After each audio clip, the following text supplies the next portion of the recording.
Law ബഡ്ജറ്റിൽ full loan available ഉള്ള ഒരു മാരുതി സുസുക്കിയുടെ ഡിസയർ. അപ്പോൾ ഈ കാണുന്ന ഈ വാഹനത്തിന്റെ ഫുൾ ഡീറ്റെയിൽസ് നോക്കണേ. 2017 മോഡൽ സെക്കൻഡ് ഓൺഷിപ്പ്, വെറും 42,000 സംതിങ് കിലോമീറ്റർ മാത്രം റൺ ചെയ്തിട്ടുള്ള LHC ഓപ്ഷനിൽ നിന്നും VHC ഓപ്ഷനിലേക്ക് ഫുൾ കൺവെർട്ട് ചെയ്തിട്ടുള്ള മേജർ ആക്സിഡന്റോ റീപ്ലേസ്മെന്റോ കാര്യങ്ങളോ ഒന്നും തന്നെ ഇല്ലാത്ത ഫുൾ കമ്പനി സർവീസ് അവൈലബിൾ ഉള്ള ഹൈ ക്വാളിറ്റി ഡിസയർ. പള്ളിയങ്ങാടിയുടെ മസ്തക്കാരും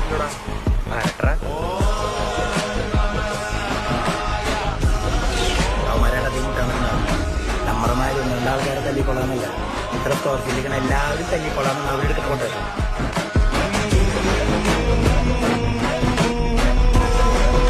അപ്പൊ ലോ ബഡ്ജറ്റിൽ ഫുൾ ലോൺ അവൈലബിൾ ആയിട്ടിരിക്കുന്ന ഈ ഒരു ഡിസയറിന്റെ ആസ്കിംഗ് പ്രൈസ് എത്രയാണെന്ന് ചോദിച്ചു കഴിഞ്ഞാൽ വെറും 4,65,000 രൂപ മാത്രമേ ഉള്ളൂ. റേറ്റ് ചെറുതായിട്ട് നെഗോഷ്യബിൾ ആണ്. നമുക്ക് ഏകദേശം ഫുൾ ലോണ് അവൈലബിൾ ഉള്ള വാഹനം കൂടെയാണ്. അപ്പോൾ ഈ കാണുന്ന ഈ ഒരു ഡിസയറിന്റെ ലൊക്കേഷൻ വരെ ട്രിവാൻഡ്രം നെയ്യാറ്റിൻകര. അപ്പോൾ ആർക്കെങ്കിലും ഈ ഒരു വാഹനം സ്വന്തമായിട്ട് ഐഡിയ ഉണ്ടെന്നുണ്ടെങ്കിൽ നമ്മളോടൊന്ന് കോൺടാക്ട് ചെയ്യുക. മറക്കാതെ പേജ് ഫോളോ ചെയ്യുക. കൂടാതെ നമ്മളെ വാട്സ്ആപ്പ് ചാനലിന്റെ ലിങ്ക് പേരോട് കയറി ജോയിൻ ചെയ്യുക. അപ്പോൾ ഓക്കെ.